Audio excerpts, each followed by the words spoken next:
یہ دوسری بات ہے کہ جب سکھ استوا کمال نے ختم کر دیا تو کیا کرتے مدعی سکھ کمال نام کے بارے میں حضور نے فرمایا تھا بدا الاسلام غریباً فسیعود کما بدا فطوبی للغرباء۔ اسلام کا آغاز تو ہوا تھا اس حالت میں کہ وہ بہت ہی اجنبی تھا، کوئی اس کا جاننے پہچاننے والا تھا ہی نہیں۔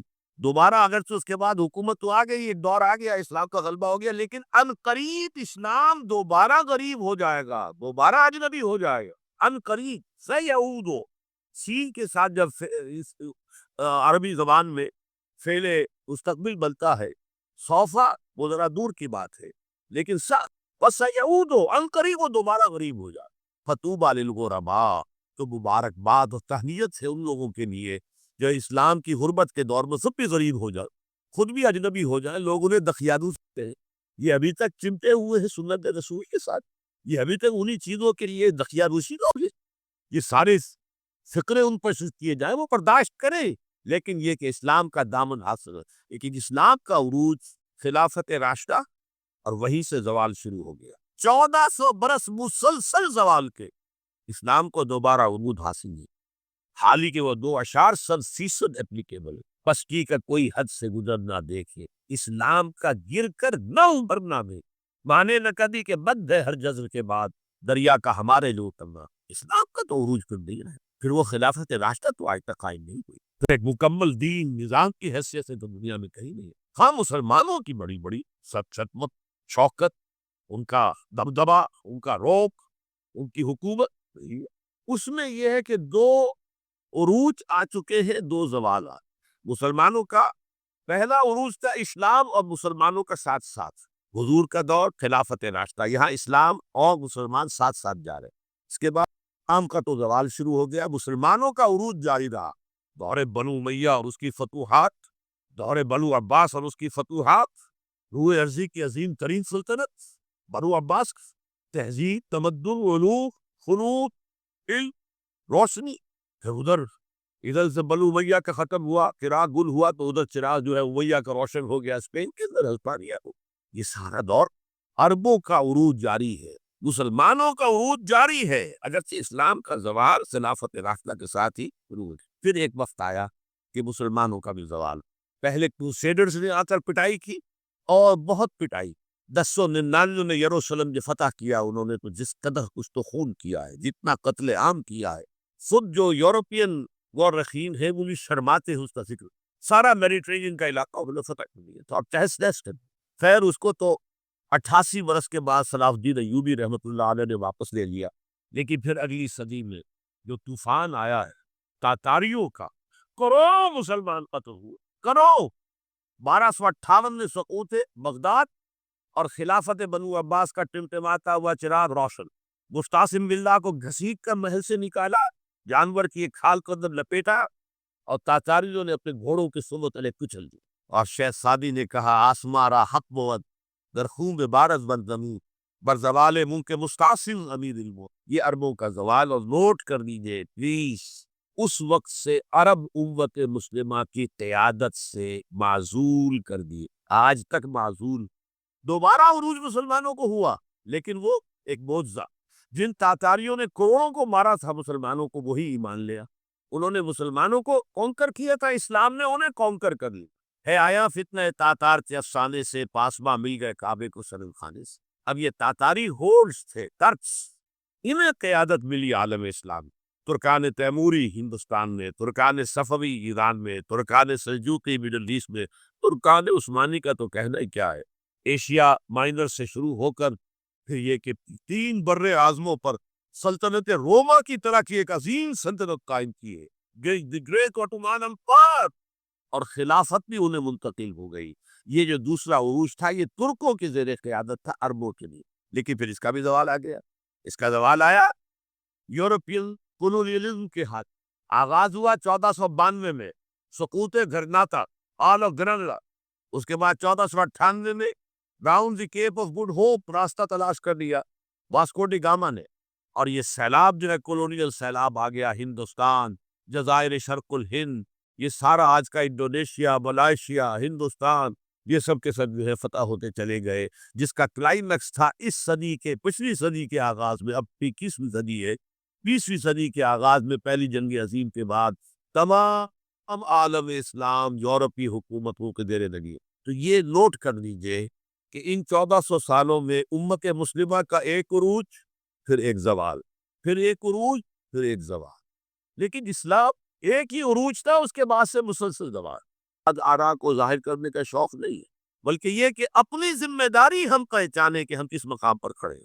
دیکھیے، اس پاکستان کے بارے میں یا ہندوستان کے بارے میں علامہ اقبال نے کہا تھا اپنے ترانہ ملی میں، میرے عرب کو آئی ٹھنڈی ہوا جہاں سے، میرا وطن وہی ہے، میرا وطن وہی ہے۔ اور مجھے بتایا گیا کہ سنن ابی داؤد میں یہ روایت موجود ہے کہ حضور نے فرمایا کہ ہندوستان کی طرف سے مجھے ٹھنڈی ہوا آتی، اگرچہ مجھے وہ حدیث ابھی نہیں ملی، لیکن حزب التحریر کا ایک کارڈ مجھے ملا تھا، تو اس میں اس حدیث کا اور اس میں ابو داؤد کے روایت کا ایک حوالہ موجود۔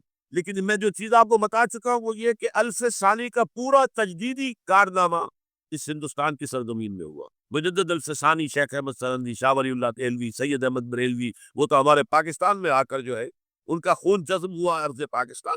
پھر شیخ الہند مولانا محمود حسن۔ تحریک خلافت چلی تو صرف ہندوستان میں چلی اور کہیں نہیں چلی۔ آزادی کی تحریک چلی پوری دنیا میں، وہ نیشنلزم کی بنیاد پر چلی، ملے نیشنلزم، عرب نیشنلزم، ترک نیشنلزم۔ ہمارے یہاں چلی تو اسلام کے نام پر پاکستان کا مطلب کیا، لا الہ الا اللہ۔ پھر پاکستان قائم ہوا معجزے کے طور پر، بلکہ نازل ہوا ہے لیلۃ القدر میں، انا انزلناہ فی لیلۃ القدر۔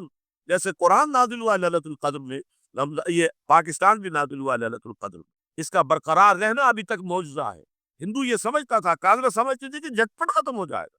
پھر یہ کہ اس کا قرارداد مقاصد کا پاس ہو جانا، مزید بھی اور اضافی دفعات دستور میں آ جانا، اب کمرشل انٹرسٹ کو ربا قرار دے کر حرام قرار دینا، یہ سارے لینڈ مارکس ہیں کہ جو اشارہ کر رہے ہیں کسی کی طرف معاملہ کدھر جا رہا ہے۔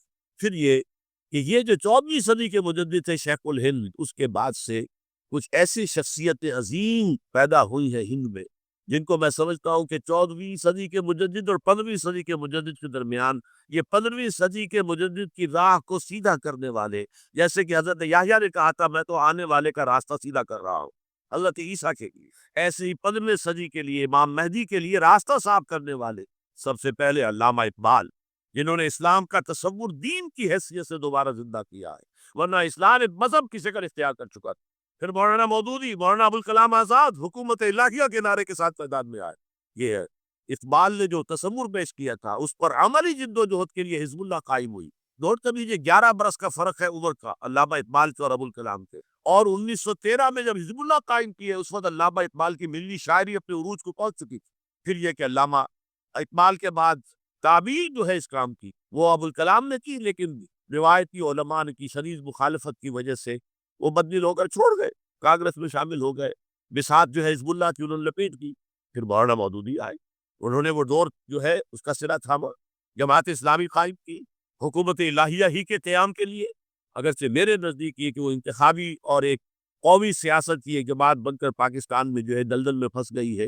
اب ہم اس کی کوشش کر رہے ہیں تنظیم اسلامی اور یہ تحریک خلافت جس کے تحت یہ جلسہ ہو رہا ہے، یہ ساری چیزیں وہ ہیں کہ آپ کو سوائے پاکستان کے اور کہیں نہیں ملیں گی پوری۔ معلوم ہوتا ہے کہ پاکستان کو بہت بڑا رول پلے کرنا ہے اس میں، اور اس کے ساتھ اب جمع کر لیجئے افغانستان کی عمارت افغانستان، اسلامی عمارت افغانستان قائم ہو چکی ہے۔ یہ پچھلے 20 سالوں میں جو کچھ وہاں ہوتا رہا ہے اس سے پہلے تصور نہیں ہو سکتا۔ علامہ اقبال کے فرزند بھی دیکھ کر آئے ہیں، تو اگرچہ وہ خود میں سمجھتا ہوں کہ خاصے انہیں آپ لبرل کہے، آزاد خیال کہے، لیکن اس طرح متاثر ہو کر آئے تھے کہ انہوں نے یہ کہا افغانستان میں جو میں نے حالات دیکھے ہیں کہ اگر 2-4 اور مسلمان ملکوں کے اندر یہ نظام قائم ہو جائے تو پوری دنیا مسلمان ہو جائے۔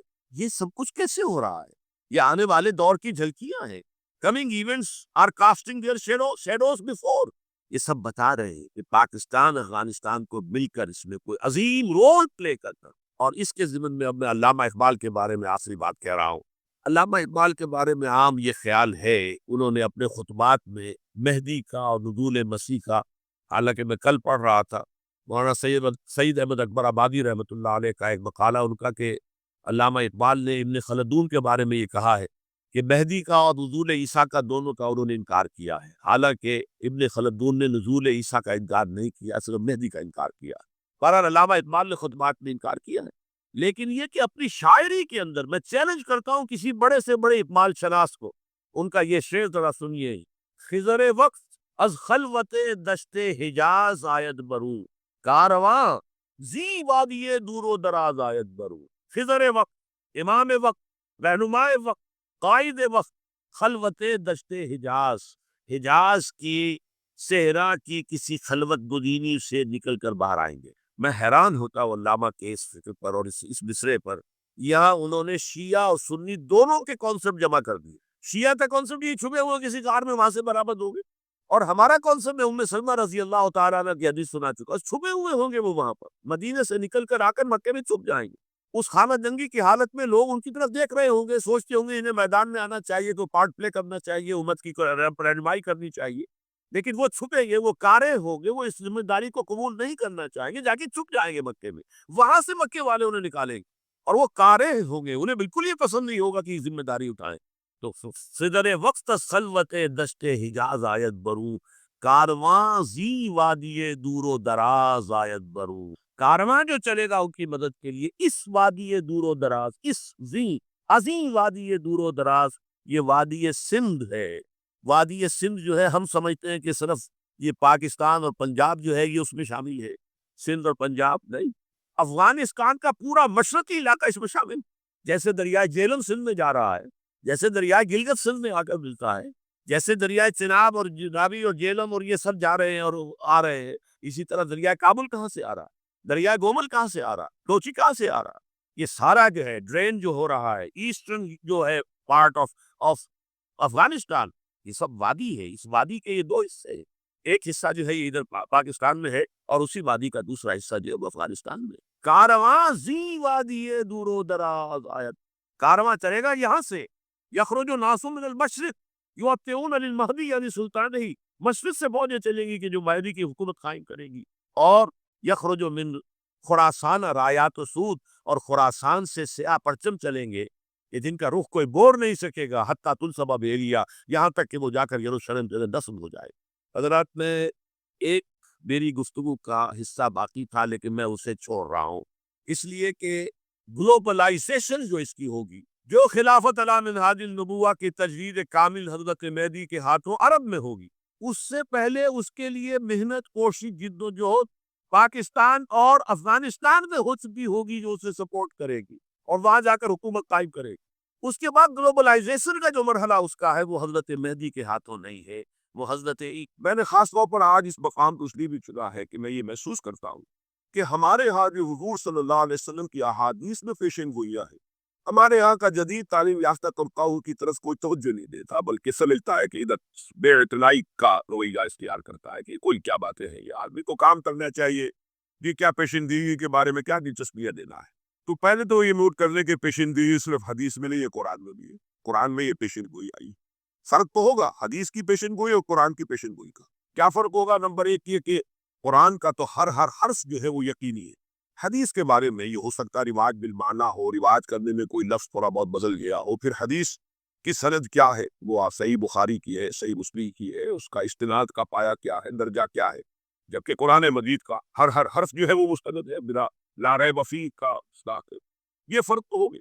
ایک دوسرا فرق بہت اہم یہاں ہے کہ یہاں سالوں کا تعین کر دیا گیا ہے، یعنی زیادہ سے زیادہ 9 برس کے اندر اندر یہ صورتحال بدل جائے گی. حدیث میں جو پیشن گوئی آئی ہے ان میں تو تعین وقت کا نہیں، بلکہ سورہ انبیاء کے آخر میں 2 آیتوں میں حضور سے یہ کہا گیا کہ آپ کہہ دیجئے ان ادری اقریب ام بعید ما توعدون، اے نبی ان سے کہہ دیجئے کہ مجھے یہ معلوم نہیں ہے کہ جس چیز کی تمہیں خبر دی جا رہی ہے، جس چیز کا وعدہ تم سے کیا جا رہا ہے وہ قریب ہے یا دور ہے. ٹائم ٹیبل میں نہیں جانتا، لیکن جو میں کہہ رہا ہوں وہ ہو کر رہے گا. وَإِنْ أَدْرِي لَعَلَّهُ فِتْنَةٌ لَكُمْ وَمَتَاعٌ إِلَىٰ حِينٍ. اور اسی صورت میں پھر آگے چل کر ایک آیت کے بعد یہ ہے، اور یہ بھی کہہ دیجیے ہو سکتا ہے لعلہ شاید کہ یہ ابھی تمہارے لیے کچھ اور موقع تمہیں مل جائے، آزمائش کا موقع مل جائے، اللہ تعالیٰ تمہیں کچھ بریدنگ اسپیس دے دے تاکہ تم اس میں اپنی اصلاح کر سکو، تو گویا کہ آزمائش کی ایک مہلت اور مل جائے تمہیں. یہ ہو سکتا ہے لعلہ فتنۃ لکم ومتاع الی حین، ایک وقت معین تک کے لیے اللہ تعالیٰ تمہیں اور رہنے بسنے کا موقع دے دے. لیکن یہ کہ اس میں کوئی شک نہیں ہے کہ جس عذاب الہی کی میں تمہیں خبر دے رہا ہوں وہ آ کر اس میں کوئی شک ہے. کب آئے گا یہ مجھے معلوم. اسی کی ایک مثال اور بھی یہ نوٹ کر لیجیے، جب جبریل نے خواب دیکھا اور نبی کا خواب بھی وہی ہوتا کہ ہم عمرہ کر رہے، حضور نے صحابہ کو حکم دے دیا. سن 6 ہجری کا یہ واقعہ مشہور ہے. کہ اب تقریباً 1400 یا بعض روایات میں آتا 1800 صحابہ کے ساتھ آپ احرام باندھ کر عمرے کے لیے اور مکے کا سفر کر رہے، حدیبیہ تک پہنچ گئے۔ اب وہاں بھی صورتحال پیش آئی، مکے والے اور گئے، کسی قیمت پر ہم نہیں کرتے تھے، گویا دسون کی مدیہ بہ جائے۔ تو وہاں کی صورتحال کو دیکھ کر مصالحت کی حضور نے، صلح کی، صلح حدیبیہ، مشہور صلح حدیبیہ بہت ہی اہم ہے، تاریخ کا، سیرت النبی کا بہت اہم واقعہ ہے۔ اس پر بعض لوگوں کے ذہنوں میں یہ اشکال پیدا ہوا کہ حضور نے تو کہا تھا کہ میں نے خواب دیکھا ہے، اور نبی کا خواب تو وہی ہوتا ہے، اور ہم اس وقت جا رہے ہیں بغیر عمرہ کی۔ تو گویا کہ ایک وسوسہ تو آ سکتا ہے، بڑے سے بڑے آدمی کے ذہن میں آ سکتا ہے، اور صحابہ کرام تو آ کر حضور سے کہتے بھی تھے کہ جو بنا اوقات ہمیں اپنے دل میں ایسی باتیں بھی محسوس ہوتی ہے کہ زبان پر لانے سے ہم زیادہ بہتر سمجھتے ہیں کہ ہمیں زندہ آگ میں جلا دیا جائے، یعنی ایسے وسوسے بھی ہمارے دل میں آ جاتے ہیں، دماغ میں آ جاتے ہیں۔ وہ جو وہ فرمایا کیا واقعی کہ میں ایسا محسوس کرتے ہوں کہ اس بات کو زبان پر لانے سے بہتر ہے کہ ہمیں زندہ جلا دیا جائے۔ بس کہ جی یہ تو ہمارا فرمایا واقعی ایمان، یہی تو ایمان ہے۔ شیطان وسوسہ اندازی کرے گا، لیکن جب تمہارا یہ احساس ہے کہ یہ بات اتنی بری ہے کہ مجھے زندہ جلا دیا جائے، یہ میرے لیے اہون ہے، ہلکا ہے بنسبت اس کے کہ میں اس بات کو زبان پر لاؤں، تو ثبوت ہے کہ ایمان موجود۔ ریئیکٹ کا کون سی شے کر رہی ہے اس کے خلاف جو رد عمل پیدا ہوا وہ ایمان سے ہے، تو یہ تو پھر ایمان کا ثبوت ہے، یہ آپ نے اطمینان دلایا۔ تو وسوسے سے بعض صحابہ کے ذہن میں یہ بھی پیدا ہوا، تو حضور نے فرمایا تھا کہ میں نے کہا تھا کہ ہم کریں گے عمرہ، لیکن میں نے یہ کہا تھا کہ اسی سال ضرور کریں گے۔ دیکھا کہ ٹائم ٹیبل میں فرق ہو سکتا ہے، یعنی جہاں تک اللہ کا فرمان ہے اس میں ٹائم ٹیبل کا بھی فرق نہیں ہوگا، ناممکن ہے، لیکن نبی کی پیشن گوئیوں میں یا خبروں میں ٹائم ٹیبل کے اندر فرق واقع ہو سکتا ہے کہ اس سال نہیں، وہ اگلے سال پہ اس کو عمرہ قضا کہتے ہیں۔ قریش نے یہ مان لیا کہ اس سال تو آپ جائیے، ہماری پریسٹیج جو ہے وہ اسی طرح قائم رہتی ہے، ورنہ تو گویا کہ ہم بالکل ہی آپ کے سامنے بچھ گئے اور ہم نے گویا کہ بالکل ہی شکست مان لی۔ اس سال تو آپ جائیں، اگلے سال آئیے، 3 دن کے لیے آپ مکہ خالی کر دیں، بالکل ہم چلے جائیں گے پہاڑوں میں، آپ مکے میں رہے 3 دن اور جس طرح چاہے طواف کرے عمرہ کرے۔ بہرحال اگلے سال صبح عمرہ ہوا، اس عمرہ قضا کہتے ہیں۔ یہ بھی میں نے مثال دی ہے کہ ٹائم ٹیبل کا جہاں تک تعلق ہے، حضور کی دی ہوئی پیشندگی جو ہے اس کے بارے میں ہم تعین نہیں کر سکتے کہ یہ کب ہوگا، گمان کر سکتے ہیں، اندازہ ہو سکتا ہے، لیکن تعین نہیں۔ جبکہ یہاں یہ ہوا فی بضع سنین، الف لام میم، غلبت الروم فی ادنی الارض وهم من بعد غلبهم فیغلبون فی بضع سنین، چند سالوں کے اندر اندر۔ اب اس پر یہ واقعہ بھی آپ نوٹ کر لیجئے کہ حضرت ابوبکر رضی اللہ تعالیٰ عنہ نے انہی آیات کی بنا پر ایک شرط کر لی ایک کافر سے، مشرکین مکہ کے سرداروں میں سے ایک سے، کہ 3 سال کی شرط انہوں نے لگا دی، کم سے کم مدت جو ہوتی ویزا کی 3 سال، کہ 3 سال کے اندر اندر اگر یہ صورتحال تبدیل نہ ہوئی تو میں 100 اونٹ تمہیں دوں گا، اور اگر قرآن کی پیشن گوئی درست ہو گئی تو 300 اونٹ بھی دے دو گے۔ اور اس وقت پر اس طرح کی شرط لگانا ابھی حرام نہیں ہوا تھا، کیونکہ شریعت کے احکام تفصیلی تو آئے نہیں تھے، ابھی تو نہ شراب حرام تھی نہ جوا حرام تھا، اس طرح کی شرط لگانا کس طرح کوئی حرام والی بات ہوتی ہے۔ لیکن حضور نے فرمایا کہ نہیں ابوبکر، یہ تم نے غلطی کی، جب بضع کا اطلاق 3 سے 9 تک پر ہوتا ہے تو تم 9 سال کی کرو، تم اونٹوں کی مقدار بڑھا دو، لیکن کہو کہ 9 سال کی مدت جو ہے اس کے اندر اندر یہ معاملہ ہوگا، اس لیے کہ بضع قرآن مجید کا لفظ جو ہے وہ عربی زبان میں کم سے کم اقل مدت 3 برس ہے، لیکن یہ کہ اس کی اکثر مدت 9 برس۔ تو حضرت ابوبکر نے وہ بدلا اور ٹھیک 9 سال بعد وہ صورتحال پیش آ گئی۔ اور یہ عجیب ہے تاریخ کا واقعہ، ہرقلیس کی یہ جو فقہ ہے یہ بھی بڑی ہی بہت زیادہ تھی۔ وہ جو ڈائریکٹ روٹ تھا جس سے کہ ہمیشہ ان کی جنگیں ہوتی تھی، یعنی اس کے ترکی کے مشرقی علاقے سے آ کر رومی جو ہے پھر میدان جنگ کو اختیار کرے، بورے کیسپیم کا راؤنڈ دے کر پہاڑی جو علاقہ ہے اس کے پیچھے سے آ کر اس نے حملہ کیا اور ان کا اچانک جو ہے ایرانیوں کو گویا کہ سرپرائز اٹیک کیا ہے، لیکن پھر یہ کہ شکست فاش ہوئی ایرانیوں کو، دوبارہ پھر جو ہے وہ یروشلم پر اس کا قبضہ ہو گیا۔ اس نے منت مانی تھی کہ اگر یروشلم دوبارہ فتح ہو جا ہمارے ہاتھوں تو میں حمص سے لے کر اور یروشلم تک پیدل جاؤں گا اور وہاں جا کر جو ہے شکرانے کی نماز ادا کروں گا، کیونکہ وہ پھر صلیب انہیں دوبارہ واپس مل گئی، صلیب کو دوبارہ ریسٹور کرنا تھا اسی جگہ پر جا کر، تو پیدل چل کر ہی آیا۔ اور قائر میں لوڈ کر لیجیے، جب یہ پیدل چل کر آیا تھا اسی وقت، اب زمانہ کافی گزر چکا تھا، تو پھر جو حضور کا نامہ مبارک گیا ہے سن 7 ہجری میں، یہ وہ زمانہ ہے جب کہ یروشلم وہ آیا ہوا تھا، اور اس وقت ابھی سفیان کو بلا کر اس وقت میری ایمان نہیں لائے تھے۔ ہجر کے نامہ مبارک پر پھر ہرقلیس نے پھر سوال جواب کیے، معلومات حاصل کی، کون شخص ہے، کیسا ہے، حسب نسب کیسا ہے، اس کا کردار کیسا رہا ہے، کون لوگ اس پر ایمان لا رہے ہیں، جو ایمان لاتے ہیں ان میں سے کوئی واپس بھی جاتا ہے کہ نہیں جاتا، کوئی مرتد بھی ہوتا، بہت ذہین انسان تھا، بڑا عالم و فاضل انسان تھا، پہچان چکا تھا کہ یہ وہی نبی ہے جن کا ہم انتظار کر رہے ہیں۔ لیکن وہ یہ چاہتا تھا کہ جیسے قسطنطین نے اس وقت یہ کیا تھا کہ وہ جب اس نے مذہب بدلا، عیسائیت اختیار کی، تو پوری مملکت جو عیسائی ہو، تو نظام انٹیکٹ رہا،